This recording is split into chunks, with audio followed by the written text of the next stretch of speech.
Hello, everyone. How are you doing today? I hope that this day finds you doing very well. And I must admit, I'm doing very well too. Thank you so much for tuning in today. I really appreciate it. And I sincerely want to welcome each and every one of you to another episode of TJ's Topics. And of course, you know, if you've been following me all this time, who TJ is.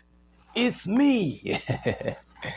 And I tell you, I am truly honored and delighted to be with you on today.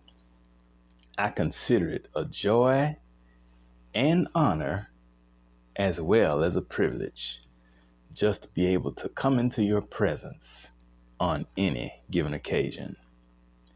And on this occasion, it's a tad bit special, at least for most people, especially in the Christian world, because we're celebrating Resurrection Sunday or Easter.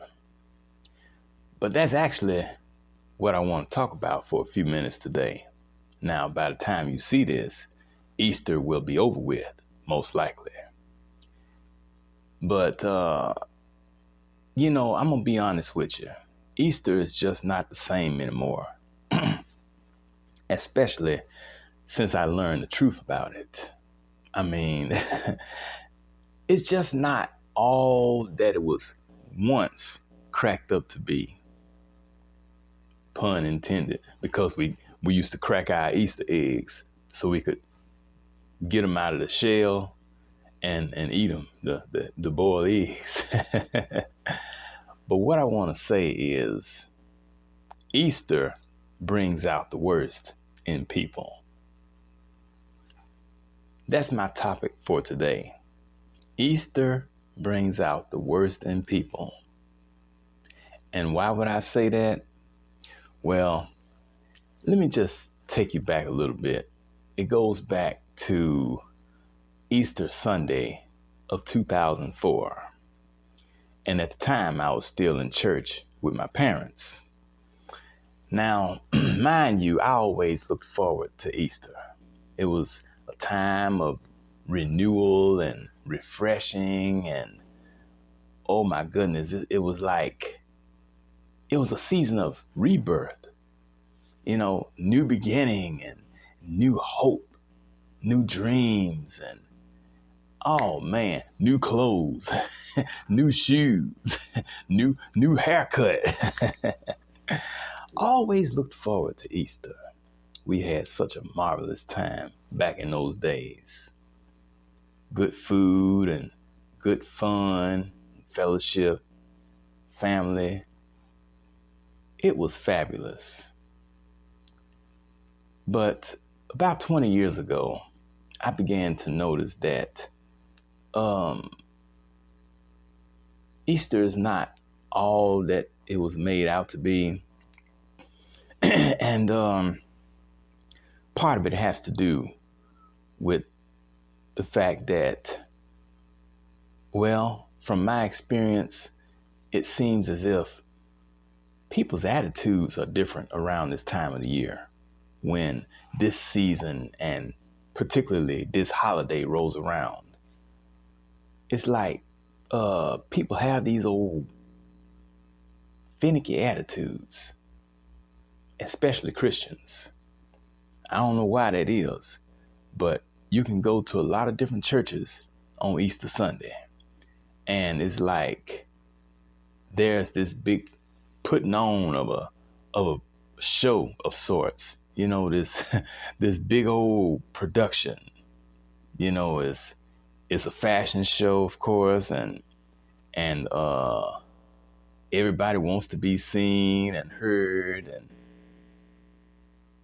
now, I just,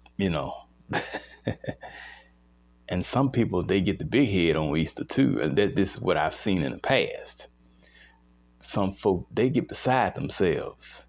Look, we're talking about Christian folk now. We're not talking about who they would call sinners and those who are out in the world, who they consider to be lost. But you know what? I'm going to say this. Now, the church may call the world lost, but in reality, it's the church who is lost. Because for the most part, the majority of people who are in church are quite ignorant. They don't really have a knowledge of what reality is. You know, it's like they operate in a whole different world from what we live in. And of course, you know, their beliefs are different. Their understanding is different. And from what I've seen, they don't really want to acquire any more knowledge, which is so sad. I tell you, it's unbelievable. I've never seen anything like it. But I want to know what you think about that as well. Now, that's one aspect of why Easter brings out the worst in people. But here's the second thing I want to say with regards to why Easter brings out the worst in people. And that is the fact that over the past 15 to 20 years, I learned the truth about Easter. Actually, it was around this time in 2004 when I began to discover the truths regarding what we call Easter, you know, or what the church calls Resurrection Sunday, none of which has anything to do with Jesus Christ, by the way. But Easter is actually a pagan holiday adopted by the church from pagans, you know, people who really enjoyed celebrating all of the fun and festivities of the holiday apart from religion and spirituality. But it was something that they enjoyed during that time and that season. Well, the church, that is the Roman Catholic Church, and all those who lived during that day, they were seeking to control the masses. And they wanted to have as many people in the church as possible in order that they might be able to raise more offerings so that they could afford to pay a nice salary to the bishops and cardinals and what have you. But they knew that the only way they were going to be able to get those pagans to somewhat want to come in to the church was to adopt their ways into the church. And so that's what they did. They adopted all of the pagan traditions and stuff surrounding Easter and not only Easter, but Halloween and Christmas and all the different holidays that we celebrate. There's paganism involved.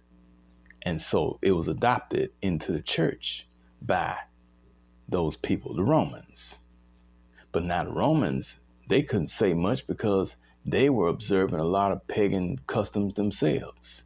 You know, they believed in all type of different gods and stuff like Zeus, which, in case you didn't know, that's where the name Jesus comes from. It sort of derives from the Roman god Zeus. And some kind of way they got it in there. And see, the letter J didn't exist at that time. So they had to put that J in there. G, Zeus, or Jesus. They put it in there. And now you can do your own research because I've done mine. But it's really something when you look at it. But you won't hear this in church because, like I said, they're ignorant. Most of them don't know this, which is sad. Now, here we are in the year 2024, and people are still just as misled as they were back back in the year 204. I'm talking about 204 AD. I'm telling you, it is absolutely ridiculous. But here we are. So what can you do? You just have to do the best you can and go head on. But the name Easter derives from the pagan goddess Ishtar, Ishtar, Ishtar. And she was the goddess of fertility, and then there was a sex goddess as well, that they observed and celebrated during that time, Aphrodite. She was the sex goddess. And of course, there was a lot of sex and stuff involved in these pagan traditions. The eggs and the rabbits. Rabbits are highly reproductive. They can reproduce at such a rapid rate. And then the baby chicks, they hatch out the eggs. The chickens lay the eggs and then later on they hatch. So all that was adopted by the church in an effort to draw more people into their flock, whereby they can raise more money so that they can pay more salaries to the preachers. And yet they want to accuse us of robbing God. My question is, who's really doing the robbing? So let me ask you this. Did you enjoy yourself this Easter Sunday or this Resurrection Sunday? Did you find any eggs, or did you have a basket to put them in? Did you have some nice clothes to put on? Shoes and things like that? Did you get a chance to go to the beauty shop or go to the barber shop or get your nails done and all that?